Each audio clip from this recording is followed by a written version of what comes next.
Kita semua pasti tidak asing lagi mendengar tentang penyakit kolera.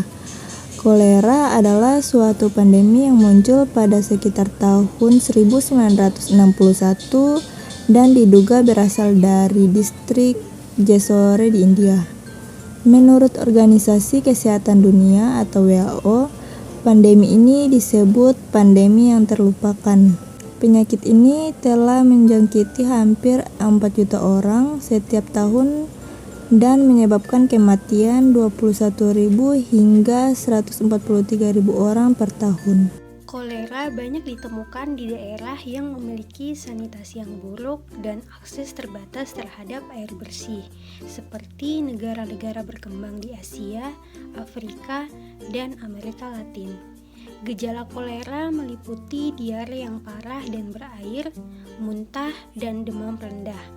Penderita juga dapat mengalami kehilangan cairan tubuh yang berat dan elektrolit, yang dapat menyebabkan kematian jika tidak diobati. Penyebab kolera adalah bakteri Vibrio cholera yang merupakan bakteri gram negatif. Bakteri Vibrio cholera berkembang biak dan menyebar melalui fases atau kotoran manusia. Bila kotoran yang mengandung bakteri ini mengontaminasi air sungai dan sebagainya, maka orang yang terjadi kontak dengan air tersebut berisiko terkena penyakit kolera itu juga. Misalnya, cuci tangan yang tidak bersih lalu makan, mencuci sayuran atau makanan dengan air yang mengandung bakteri kolera, makan ikan yang hidup di air yang terkontaminasi oleh bakteri kolera, bahkan air tersebut seperti air sungai dijadikan air minum oleh orang lain yang bermukim di sekitarnya. Ada beberapa faktor yang bisa meningkatkan risiko terjangkit bakteri kolera, yaitu yang pertama, golongan darah O.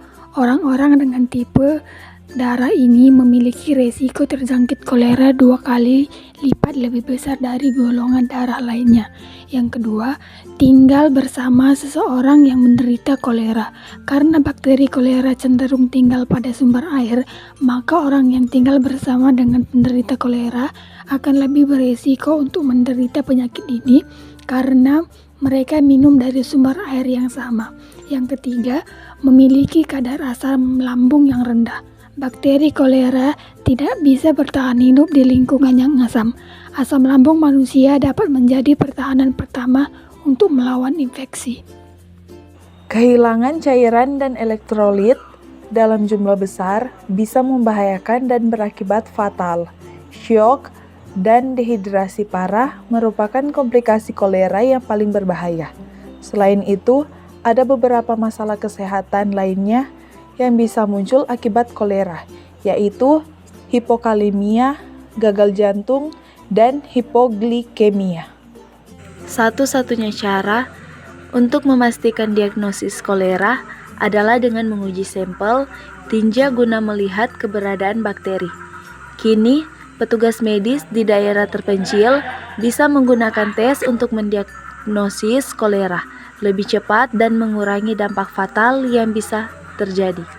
Dampak paling fatal akibat kolera adalah kematian yang dapat terjadi dalam hitungan jam saja. Itu sebabnya pasien membutuhkan penanganan yang cepat dan tepat. Pencegahan atau pengendalian terhadap kolera dapat dilakukan dengan cara yang pertama itu meningkatkan sanitasi dan kebersihan lingkungan dengan cara memperbaiki sistem pengelolaan limbah dan sampah, serta memastikan pasokan air bersih yang memadai. Yang kedua, meningkatkan kesadaran masyarakat tentang pentingnya menjaga kebersihan lingkungan dan menerapkan perilaku hidup sehat. Yang ketiga, memperkuat sistem kesehatan melalui penguatan kapasitas tenaga kesehatan, peningkatan ketersediaan obat dan alat kesehatan. Dan yang terakhir, serta memberikan vaksinasi terhadap kolera dapat diberikan pada populasi yang berisiko tinggi. Secara operasional, tindakan-tindakan berikut dapat dilakukan dalam penanganan kasus kolera. Yang pertama ada deteksi dini. Deteksi dini kasus kolera sangat penting dalam mengendalikan penyebaran penyakit. Oleh karena itu, perlu dilakukan pemantauan kasus kolera dan pelaporan secara cepat dan tepat waktu. Yang kedua ada isolasi dan pengobatan. Pasien yang terinfeksi kolera perlu diisolasi dan diberikan pengobatan yang tepat. Pengobatan utama untuk kolera adalah pemberian cairan elektrolit dan antibiotik. Yang ketiga yaitu pencairan kontak erat. Setiap pasien kolera harus dilakukan pencarian kontak erat untuk mencegah penyebaran penyakit lebih lanjut. Dan yang terakhir yaitu keempat, pengendalian lingkungan. Lingkungan pasien harus disterilkan dan dibersihkan secara menyeluruh untuk mengurangi penyebaran bakteri Vibrio cholerae. Dalam pengendalian penyebaran kolera, penting untuk memperhatikan tindakan pencegahan dan operasional secara simultan untuk memastikan keberhasilan dalam mencegah.